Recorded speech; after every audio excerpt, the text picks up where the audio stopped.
Hello everyone, today we are going to learn basic Krita tutorial how to blur image. For example, I will insert image, I will insert in it and I will set into a new layer.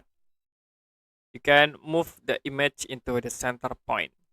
Now, if you want to blur this image, you can go to filter menu, click on blur and there are four options. As example, I will use Gaussian blur and you can increase the decrease at this point to make blur on image.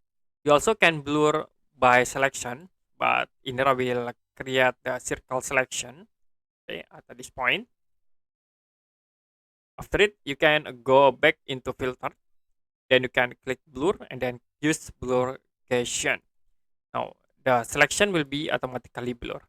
If you want to blur the outside, you can invert the selection.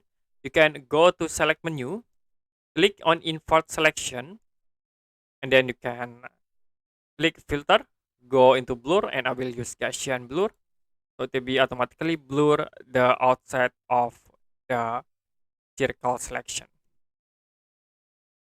Okay, that's it for a basic Krita tutorial how to blur image. If you have any question about tutorial, you can comment below this video.